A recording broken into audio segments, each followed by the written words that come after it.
It's rare when we can hold the future of comic books in our hands, but DC Nation number 0 gives us a sneak peek at the future.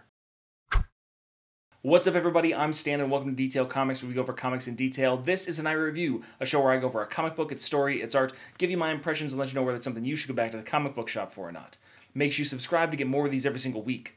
The book that I want to talk about right now is DC Nation number 0. So this is a collection of 3 different stories, one by Tom King, one by Brian Michael Bendis, and one by Scott Snyder, and it's telling the story of their main 3 upcoming books. We've got Tom King telling the story of the Joker in anticipation of Batman's wedding. We've got Brian Michael Bendis telling another Superman story, and of course we have the introduction to the No Justice storyline by Scott Snyder. These 3 stories are key to the future of DC Comics, so let's break each one of them down right now.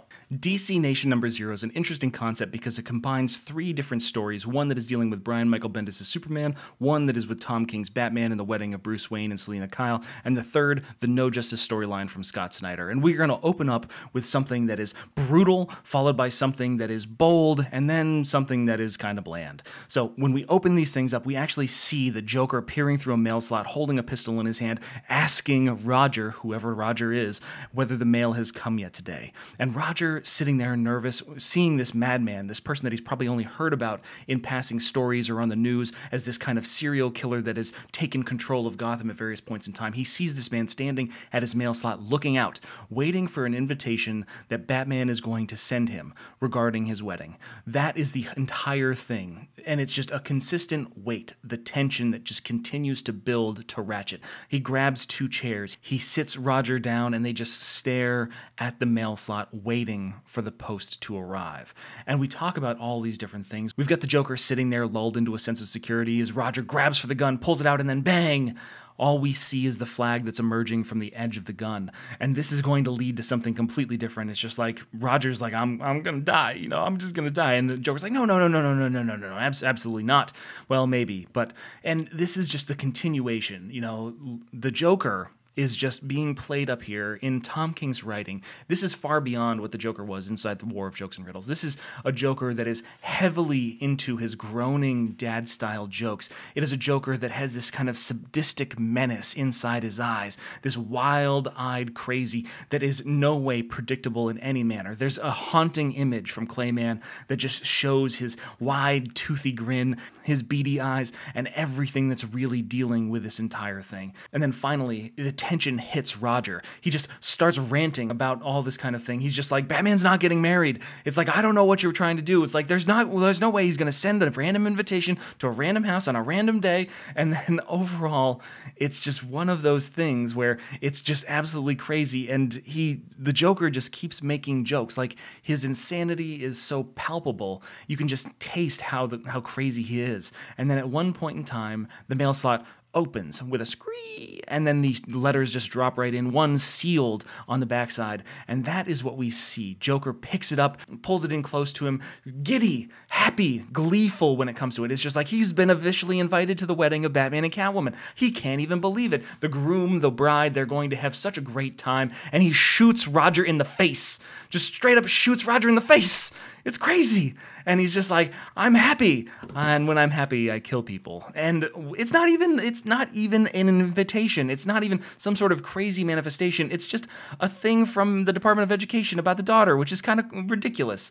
But when we jump into the next story, it's not necessarily the one that's next in the issue. It's the one that's next in terms of its appeal for me. And that is going to be the No Justice storyline, where we actually see a lot of art from Jorge Jimenez, which is pretty fantastic.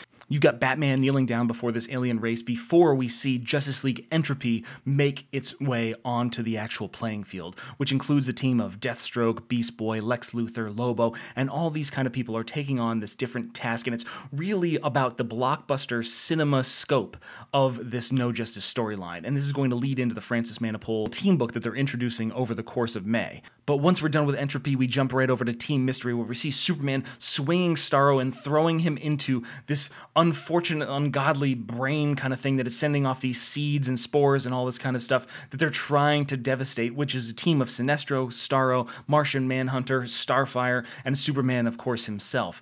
And again, it's more of that cinema, that spectacle, where we're learning more about these kind of things, these different pieces that they need to put together in order to solve the problems of the universe that were opened up after the breaking of the Source Wall.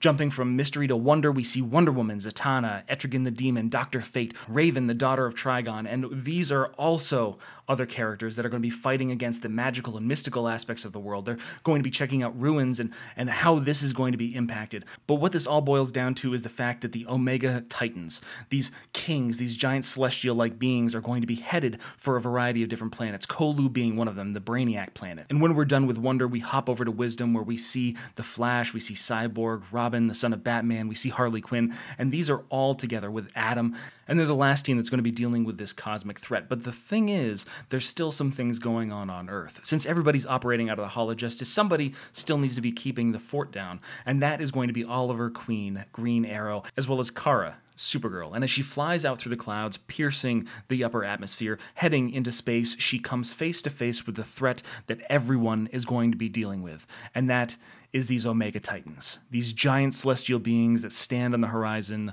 of Earth, and this is leading directly into No Justice. Of course, saving the, best for last, I don't necessarily think that's going to be the case, because inside this story we actually see Brian Michael Bendis taking a little bit more intimate approach with Superman than he did during his debut in Action Comics number 1000.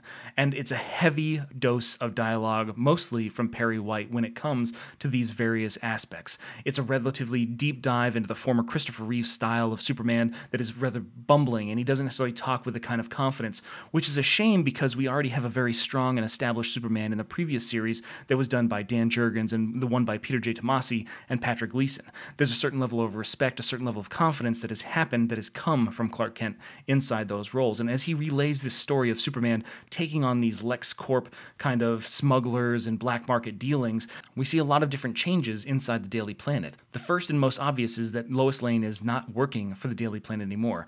She's gone off to write some sort of best-selling book. There's some sort of split that's happened, and it seems to be hitting Clark Kent particularly tough when it comes to Perry offering him Lois's office, which he doesn't accept. But Bendis also uses this as an opportunity to introduce a brand new character. As Clark makes his introductions and Miss Good lays a little bit of the charm on him, Perry invites him into his office, talking to Clark about exactly what's going on. There's a lot of tension, there's a lot of drama, there's a lot of skill and power in Clark's writing that is missing. He's not sure exactly what's going on. He doesn't understand exactly what he's dealing with when it comes to Clark Kent, and he never really has. But what he needs to know is that if he's not going to tell him what's wrong, he needs to find out exactly what he needs to do in order to get Clark to perform at the level that he's supposed to be performing. And as he makes his strong walk up to the rooftop, he transitions into Superman and then flies away into the distance, leaving Miss Good there, not necessarily suspicious, but not necessarily seeing Mr. Kent there either. We hop into a nightclub a little bit later on that night where it looks like Robinson is meeting up with someone particularly shady. They're talking about what's going on with Lois Lane. She's MIA. Clark Kent, he's a hot mess. Perry White, she swears he commutes from 1945. And by Wednesday, she feels like she's going to own the place. Basically, it's going to be her domain to run at her leisure. And when we're talking about how DC Nation number 0 goes, I say that Tom King's story, brutal and fantastic. It's a great way to introduce the insanity of the Joker and set up a lot of tension for issue number 50 in the wedding of Batman and Catwoman.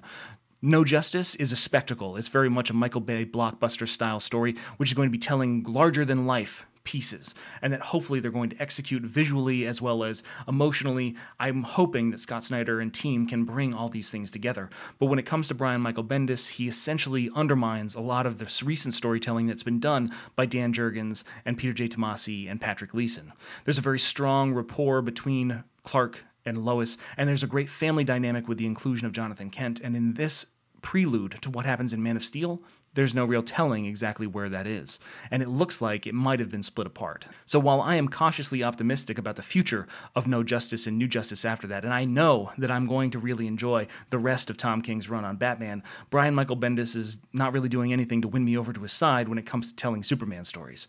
But I want to know what you guys think too, so hit me up in the comments down below and we can start that conversation. As always, if you like what you see, hit the like button. Don't forget to subscribe to get more news, reviews, and commentary on comic books, comic book movies, comic book TV shows and games, and anything and everything inside the world of comics.